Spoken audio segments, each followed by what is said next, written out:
Hello and welcome to day 237 of the Orthodox Study Bible in 1 Year podcast. Today we'll be reading from Ecclesiastes chapter 10 verse 11 through chapter 12 verse 14, the Proverbs of Solomon chapter 10 verses 12 through 16, and 1 Corinthians chapter 7 verses 1 through 24. Let us begin with Ecclesiastes chapter 10 verse 11. If the serpent bites when it is not charmed, then there is no advantage to the charmer. The words of a wise mouth are gracious, but the lips of a fool shall swallow him up. The words of his mouth begin with foolishness, and the end of his talk is evil madness. A senseless man multiplies words. No man knows what is to be, and who will tell him what will be after him.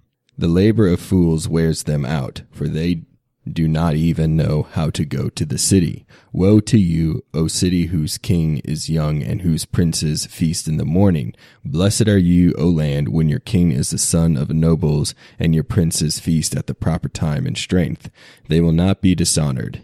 Because of laziness the roofing will be brought low, and through idleness of hands the house will leak. They made bread for laughter, and wine delights the living, but all will listen to money. Do not curse the king, even in your conscience. Do not curse the rich, even in your boredom. For a bird of the air will carry your voice, and a bird in flight will tell the matter. Ecclesiastes chapter 11. Cast your bread upon the face of the water, for you will find it after many days. Give a portion to 7, and also to 8, for you do not know what evil there will be on the earth. If the clouds are full of rain, they pour it out upon the earth. And if a tree falls to the south or to the north, in the place where the tree falls, there it shall lie. He who observes the wind will not sow, and he who sees the clouds will not reap. As you do not know the way of the wind, or how the bones grow in the womb of her who is with child, so you do not know the works of God, even all things whatever he will do. In the morning sow your seed, and in the evening do not withhold your hand, for you do not know which will prosper, either this or that, or whether both alike will be good. The light is sweet, and it is good for the eyes to behold the sun.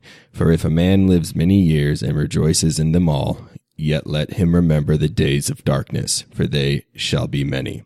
All that comes is vanity. Be glad, O young man, in your youth, and let your heart cheer you in the days of your youth. Walk in the ways of your heart and in the sight of your eyes, but know for all this that God will bring you into judgment. Therefore remove anger from your heart and pass by evil with your flesh, for youth and lack of understanding are vanity.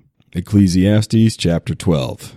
Verse 1. Remember your Creator in the days of your youth, before the difficult days come and the years arrive when you say, while the sun and the light, the moon and the stars are not darkened, and the clouds do not return after the rain, in the day when the keepers of the house tremble and the men of strength are led astray, when the women who grind the grain become idle because they are few, when the women who look out the windows will remain in darkness, when the doors are shut in the marketplace, and the sound of grinding is low, when one rises up at the sound of a sparrow, and all the daughters of song are brought low.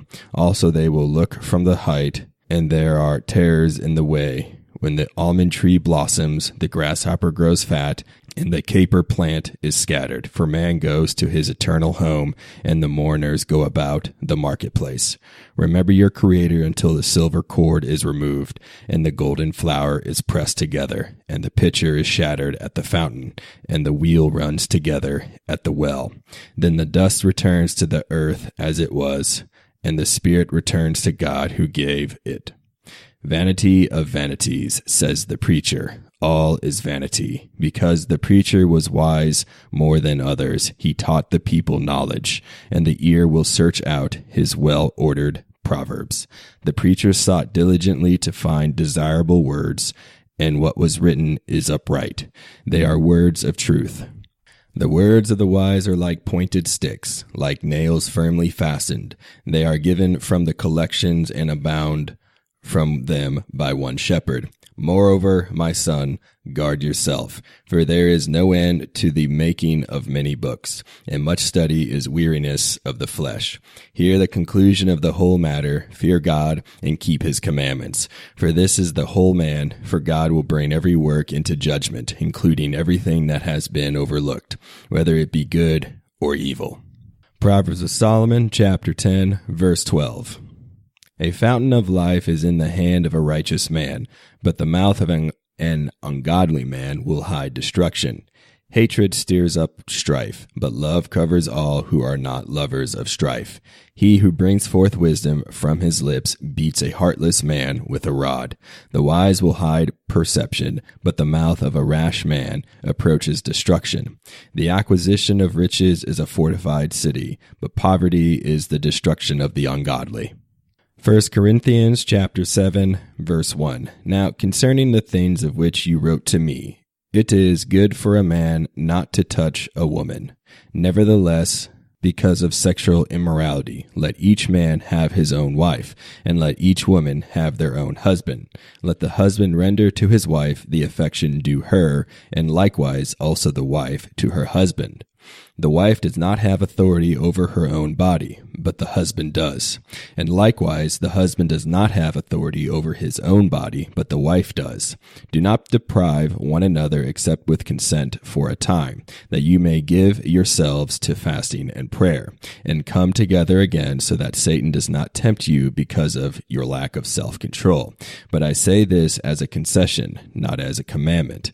For I wish that all men were even as I myself. But each one has his own gift from God, one in this manner and another in that. But I say to the unmarried man and to the widows, it is good for them if they remain even as I am. But if they cannot exercise self-control, let them marry, for it is better to marry than to burn with passion. Now to the married I command, yet not I, but the Lord. A wife is not to depart from her husband, but even if she does depart, let her remain unmarried or be reconciled to her husband. And a husband is not to divorce his wife. But to the rest I, not the Lord, say, if any brother has a wife who does not believe, and she is willing to live with him, let him not divorce her. And a woman who has a husband who does not believe, if he is willing to live with her, let her not divorce him. For the unbelieving husband is sanctified by the wife, and the unbelieving wife is sanctified by the husband. Otherwise your children would be unclean, but now they are holy. But if the unbeliever departs, let him depart. A brother or a sister is not under bondage in such cases, but God has called us to peace. For how do you know, O wife, whether you will save your husband? Or how do you know, O husband, whether you will save your wife? But as God has distributed to each one, as the Lord has called each one, so let him walk. And so I ordain in all the churches. Was anyone called while circumcised? Let him not become uncircumcised. Was anyone called while uncircumcised? Let him not be circumcised.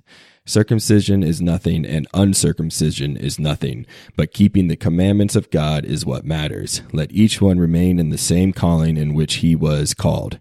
Were you called while a slave?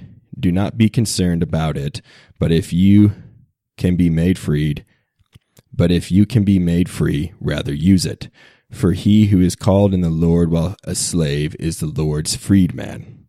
Likewise, he who is called while free is Christ's slave. You were bought at a price. Do not become slaves of men. Brethren, let each one remain with God in that state in which he was called. Thank you for joining me on day 237 of the Orthodox Study Bible in 1 Year podcast. Tune in next time for day 238.